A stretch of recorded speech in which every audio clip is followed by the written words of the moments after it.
Fala moçada, tudo bem? Como vocês estão? Espero que esteja tudo bem. Saudade aí de vocês, de todos vocês, né? Da gente poder estar junto aí. Espero que todo mundo esteja bem, tá bom? Gente, vamos lá. Tentar fazer uma breve revisão aqui, né? Mais sucinta em relação à nossa matéria. Né, vocês vão ter prova semana que vem e né, as provas vão ser online, né? Creio que vai ser uma novidade aí para todo mundo.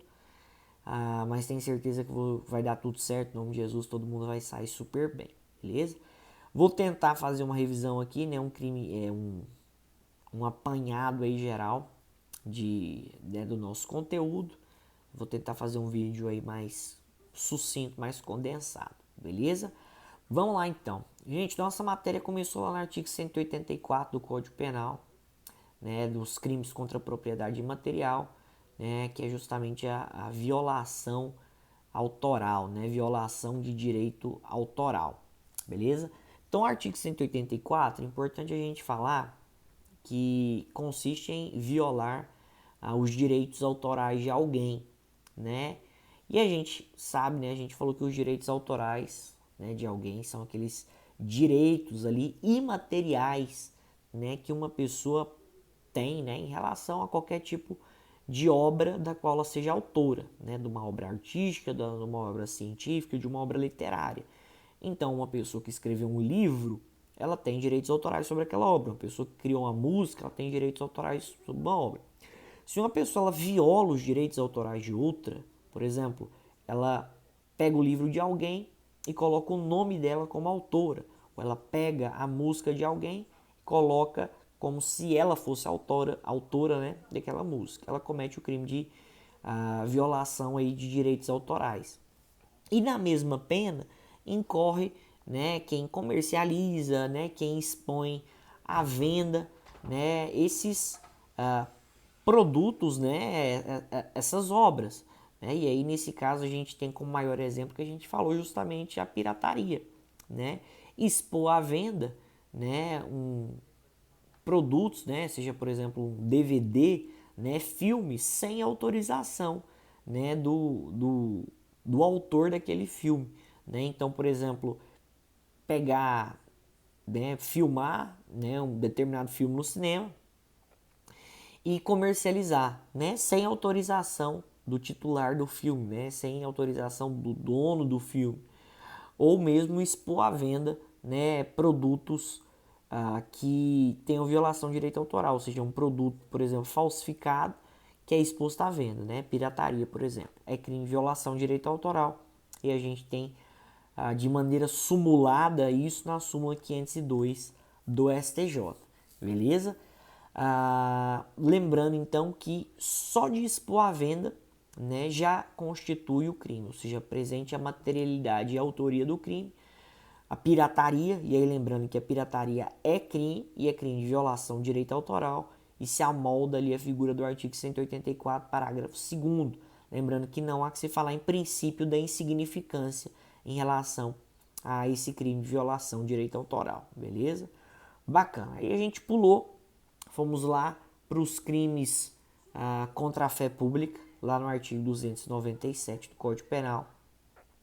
Falamos que a fé pública, né, justamente, né, a presunção de veracidade e legitimidade que a administração pública tem, né? Então, fé pública é justamente essa presunção, né, que, né, determinado, por exemplo, a gente vai falar muito, né, determinado documento é verdadeiro.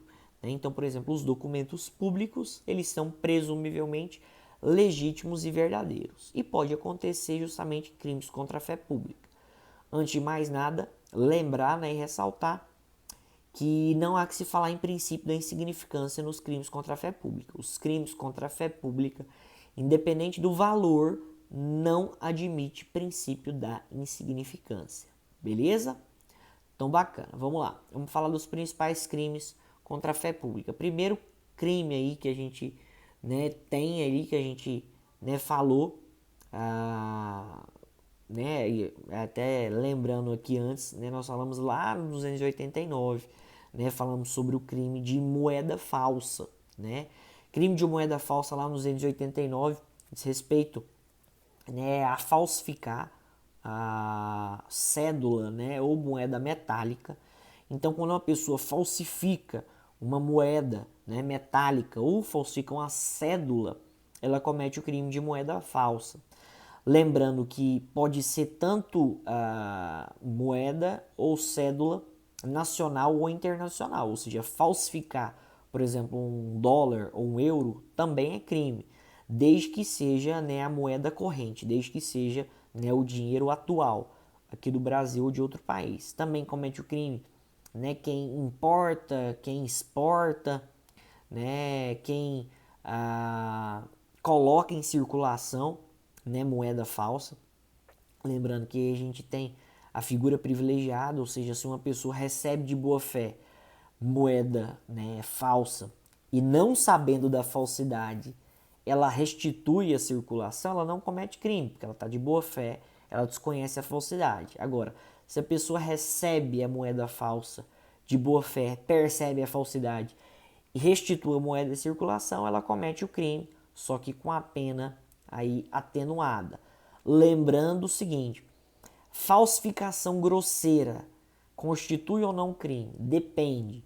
Como regra geral, a falsificação grosseira, tá? Como regra geral, a falsificação grosseira, ela constitui crime impossível, né? Colocar uma nota de R$ 3 em circulação, crime impossível, né? Porque a nota de R$ 3 é quase que um absurdo, né? Algo esdrúxulo, ou seja, incapaz, né, de iludir alguém. Então, a falsificação grosseira, né, de maneira geral, se ela não tiver condições de enganar alguém, é crime impossível, não há que se falar em crime. Agora, se a falsificação, né, da moeda, do dinheiro, for capaz de gerar engano em alguém, se a falsificação grosseira tiver potencialidade para enganar alguém, crime de estelionato e vai ser julgado pela Justiça Estadual.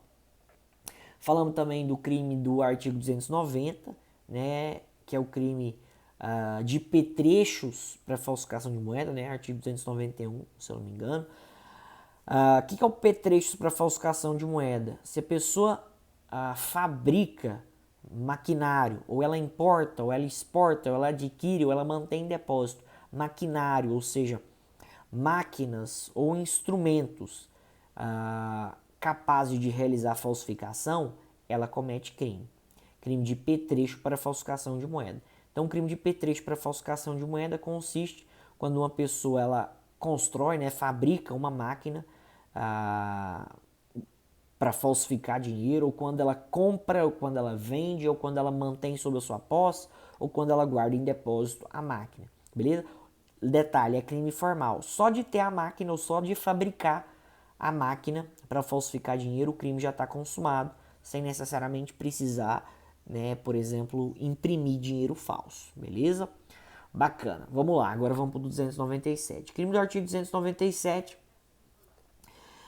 é o 297 e 298, né, são os crimes de falsidade. Falsidade de documento público e falsidade de documento particular.